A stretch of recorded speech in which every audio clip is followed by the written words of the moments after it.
Well, Suicide Squad Kill the Justice League has been out for over a week now, and to say the discourse around the game has been negative over the last week is an understatement. I originally wanted to release this video about a few days ago, but I just wanted to make it sink in more, make sure that I actually understood the live service mechanics of the game, and so I wasn't just making a rushed decision about the live service prospects of this game. Honestly, the live service elements of Suicide Squad Kill the Justice League are horrible. Many people on the internet have been excusing this live service prospects of the game due to the fact that many other live service games that have been released over the past decade launched with the exact same problems as the live service portfolio of Suicide Squad Kill the Justice League. This includes a lack of enemy variety, a lack of mission variety, and a general lack of content in the end game and in the overall game as a whole. But the problem with that is, or with that argument, is the fact that Rocksteady had 8 years to develop this game, and so the fact that the game didn't even launch with its Season 1 content is first of all alarming and just strange, and the fact that with the game's base, there's literally nothing in the end game that would entice players to actually play the game further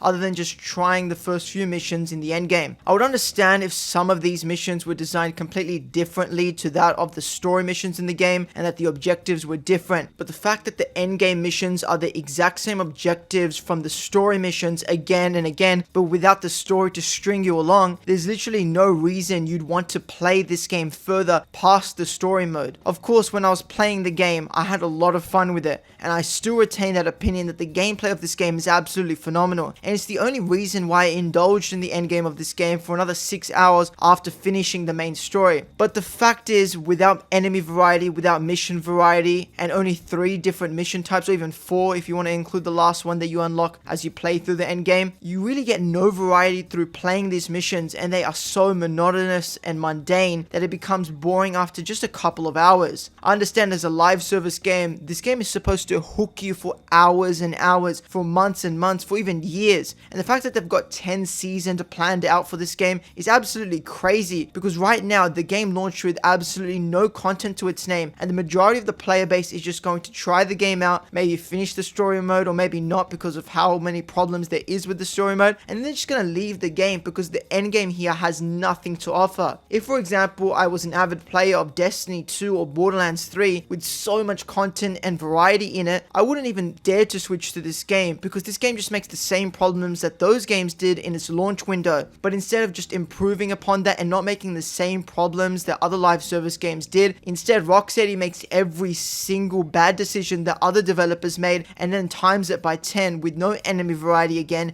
and no mission variety, with the gameplay becoming monotonous, with the only differentiating factor between the characters that you play in the game is the traversal options, with the gunplay remaining the same across all of the characters. And when you're playing this game for 15 to 20 hours, this becomes so obvious to the point you just don't want to play the game anymore. I don't understand why Rocksteady couldn't have launched this game with the Season 1 content that they're promising for next month. The game was in development for over 8 years, so launching with Season 1 content wasn't a really big ask from us and from us fans, and the fact that Rocksteady instead just waited another month to release this type of content is crazy. And I honestly don't know if the Season 1 content is enough to bring most players back into the game. If I'm playing another game, I'm not going to be interested to jump back into Suicide Squad Kill the Justice League, especially if other games offer way more content and way more quality in that content for me to even justify jumping back into Suicide Squad Kill the Justice League. I've been looking through what they're going to offer in Season 1, such as new playable environments, new boss fights which just look like reskin fights of fights in the main game, and a new playable character which might be interesting, but the fact is, the only differentiating factor for that new playable character compared to the other 4 members of the Suicide Squad is the traversal options that they're going to have. And of course, new DC villain themed weapons and all of that is cool, and I'm really hoping that the 2 episodes that they have actually provide story content that is worth playing, because right now the story prospects that are associated with the game's endgame missions is an absolute joke. You get a few lines of dialogue that are unique to those missions from Amanda Waller and, for example, Lex Luthor, but then you're going to hear the same thing over and over again. The problem with these endgame missions is that there's only really 3 types of them, and when you're doing the same mission over and over again just in increasing difficulty to get better loot with the same dialogue, with the same objective, only with increased difficulty, there is no real incentive to continue playing the game past that point unless you really want those weapons. But even making builds in this game isn't as fun as other games out there such as Borderlands 3 or Destiny 2. to. The build variety isn't as fun because all of the characters play the same in terms of gameplay, and even the unique options they have in traversal isn't enough to justify continually playing the game and experiencing more of that endgame content. I really don't understand how you could play this endgame for more than 10 hours or even 5 hours like I played it through. It was unbearable. And I even heard YouTubers that were really fond of this game, or were initially fond of this game, saying that they only played through the endgame and experienced all that the endgame has to offer because it was their job to do so they could report back to the community. The fact that both players and content creators hold this sentiment about the game's endgame content is alarming, and I am interested to see what Rocksteady does do with the live service prospects of the game into the future with season 1, 2, 3, 4, 5, 6, whatever else they want to release. But right now, I think most of the player base isn't going to be there when they launch season 1 or season 2, and I don't think there's real incentive for players to come back to the game because it's not like the gunplay exactly was offering too much, and just simple traversal options isn't enough to bring players continually back into the game and in its ecosystem again and again. And another problem with the live service prospects of Suicide Squad Kill the Justice League is that the outfits and the cosmetics in the store are just different variations mainly of costumes you already have in the game, and there's not really any aesthetic looking or iconic outfits currently present within the store of the game, and that just makes it even worse because you're playing as the same character with the same outfit over and over again, just with different color variations that you have to purchase for 10 real world dollars. Right now, the live service prospects of Suicide Squad Kill the Justice League is an absolute sham, and honestly, whoever decided to make Rocksteady into a live service studio at the moment should be fired as an executive from Warner Brothers, because this decision has ruined one of the most prolific and talented developer studios out there, and I'm really disappointed to see Rocksteady going into this direction. I will give the live service in this game a chance, and I will make updates on it in terms of videos, but for most players out there, you're going to be playing the story mode and you're never going to hop back into the end game or the live service prospects of this game, because currently for the first month and a half or whatever long for the start of this game, there is no content to actually pull you in to constantly engage you with. I guess we'll just have to wait and see what Rocksteady can cook up in the next few months. But anyway, that's all from me for today's video. I hope you all did enjoy this video. If you did, consider subbing to the channel and dropping a like, and I'll see you all in the next one. Peace.